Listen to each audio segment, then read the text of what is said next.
Assalamualaikum warahmatullahi wabarakatuh. Di tema selanjutnya ya, kemarin ada dengar berita juga mengenai apa sih itu apa anak kiai dari Jombang ya, itu katanya dituduh pelecehan seksual kan itu. Nah kita lihat aja kita kalau saya nggak berani menyimpulkan dia salah atau benar, jadi biarkan pengadilan sendiri yang akan menentukan. Jadi biarkan hakim, karena kita adalah negara hukum. Jadi beritanya begitu sih, beritanya kan negatif, beritanya adalah seakan-akan dia adalah pelakunya, dia adalah melakukan sebuah kesalahan. Tetapi kan kita harus bijaksana selaku masyarakat, jadi jangan jangan mudah ikut-ikutan menghakimi, padahal belum tentu itu adalah kebenaran. Ya kita lihat aja. Jadi siapa yang merasa menjadi korban, kemudian dia bisa menuntut di pengadilan. Ini biar dibuktikan aja, apakah betul dia salah atau tidak. Nah, ini walaupun tadi yang saya sampaikan juga, walaupun dia adalah seorang anak kiai yang juga pinter, yang sudah macam-macam, yang didoakan sama orang tuanya, enggak jaminan bahwa dia akan selamat kan gitu. Artinya tidak jaminan bahwa dia akan selalu hidupnya itu lurus kan. Makanya semua orang harus waspada, kita harus muhasabah, selalu introspeksi diri kan gitu. Anak seorang kiai kurang apa ilmunya? Kurang apa doanya dari orang tuanya, dari masyarakatnya? Kurang apa, tetapi namanya setan kan akan menggoda. Jadi level godaan itu, level ujian akan sesuai dengan tingkatan seseorang. Kalau levelnya orang anaknya orang biasa, mungkin ujiannya ya biasa-biasa gitu.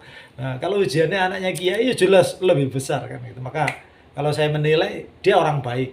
Siapapun manusia nggak ada yang lahir kemudian ingin jadi orang jahat atau menjadi pelaku kejahatan, nggak ada. Di semuanya orang hakikatnya adalah baik. Intinya ketika sampai ada benar-benar terbukti melakukan sebuah kesalahan dan dihukum, maka dia tidak bisa melewati sebuah ujian. Ya, ketika dapat ujian dia gagal gitu. Jadi gitu aja. Nah, apakah dia orang jahat, orang jelek? Jangan gampang gimana ya? Kita nggak usah menilai orang lain lah. Intinya siapapun bisa melakukan kesalahan. Bahkan kita pun mungkin di posisi itu pun juga mungkin nggak bisa melewati ujian itu. Kadang orang itu enak gitu loh ketika menilai orang lain, menyalahkan padahal diri kita sendiri pun andaikan di posisi itu mungkin juga nggak kuat kan gitu. Itu ya, jadi tidak mudah, artinya tetap aja kita husnudon, semoga ini ada kesalahpahaman saja. Kalau saya berdoa begitu aja, mungkin ada sedikit kesalahpahaman ketika nanti di peradilan dibuktikan itu hanya sekedar apa atau salah informasi gitu aja. Jadi semoga tidak. Tapi andaikan memang betul-betul terbukti, biar hukum yang akan bicara, biarkan dihukum oleh pemerintah. Dan selepas hukum kan artinya ketika sudah dihukum berarti kan sudah impas itu loh. Hukum di dunia ya nggak tahu, nanti di akhirat beda lagi kasusnya, beda lagi urusannya kan. Ya semoga setelah dihukum itu menjadi, ada kan salah ya dihukum, kemudian dia bisa introspeksi diri di tahanan, di penjara, kemudian dia keluar, kita doakan menjadi orang yang baik. Karena sebenarnya akhirnya dia juga anaknya orang baik kan. Di anaknya seorang kiai kan otomatis ya punya darah yang baik. Semoga ketika melakukan, andai kan betul-betul salah dan melakukan kesalahan, dan segera mendapatkan hidayah. Artinya ini menjadi pengalaman pahit bagi dia, pelajaran besar sehingga dia nanti bisa menjadi hidup yang lebih baik. Dan sekaligus menjadi ujian, menjadi pelajaran bagi kita semua. Pelajaran bagi kita semua. Dia naik kiai kan berarti punya darah baik ya semua. Intinya kalau ya semua orang kan baik gitu loh. Jadi apalagi artinya kiai pasti lebih mudah untuk kalau kalau tergelincir gitu, lebih mudah untuk bangkit, artinya untuk di jalan yang lurus, karena pendidikan dan ilmunya kan sudah penuh dengan kebaikan, apalagi doa-doanya. Kemudian kemarin ada yang bahas juga, "Loh, salahnya sendiri orang tuanya kok membela gitu loh. Keluarganya kan membela." Kalau saya dari sudut pandang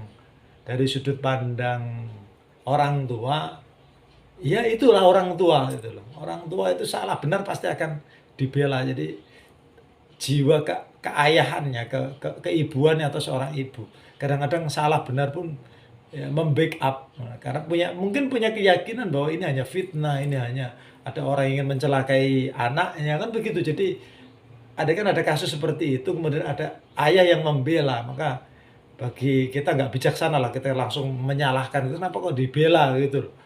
Tanyakan apa kepada semua ayah lah, pada semua orang tua. Pasti langkah apa ya, reaksi awal yang akan membela dulu. Enggak ada orang tua kemudian langsung dilepas, ini penjara aja, anakku salah. Enggak, pasti akan berjuang dulu untuk mempertahankan itu. Itu ya, jadi untuk yang ada dikit, kenapa kok orang tua dan keluarganya mempertahankan sampai beritanya viral itu. Maka intinya pasti semua orang tua akan melakukan itu. Akan mencoba sekuat tenaga untuk membela, melindungi anak-anaknya. Tapi intinya akhir tetap juga mengalah kepada aparat juga kan. Anak-anak diberikan kepada aparat. Jadi biarkan hukum yang akan bicara. Kita selaku netizen kita lihat aja apakah betul-betul dia salah atau tidak. Jangan terlalu banyak komentar, apalagi komentar negatif, karena itu menjadi jariah yang jelek, bukan jariah yang menjadi iya ya, dosa gitu loh. Jadi bukan jariah, maaf. Jadi tinggalan yang jelek kan bagi kita, menjadi dosa karena ketika ikut komen jelek, sedangkan hakikatnya itu adalah tidak salah, atau ternyata nanti hasil persidangannya adalah tidak benar, hanya sekedar kesalahpahaman saja. Itu aja ya, terus waspada, siapapun kamu, anak orang biasa, guru, santri, dokter, apapun profesi, sehebat apapun kamu, dan sehebat apapun orang tuamu, dan segemilang apapun prestasimu, dan sekeren apapun kedudukanmu hari ini, setan selalu membidikmu bagaimana untuk menggelincirkanmu. Itu intinya, hidup ya waspada, selalu muhasabah dan introspeksi diri. Yang penting adalah kontrol diri. Jadi manajemen hati itu yang penting.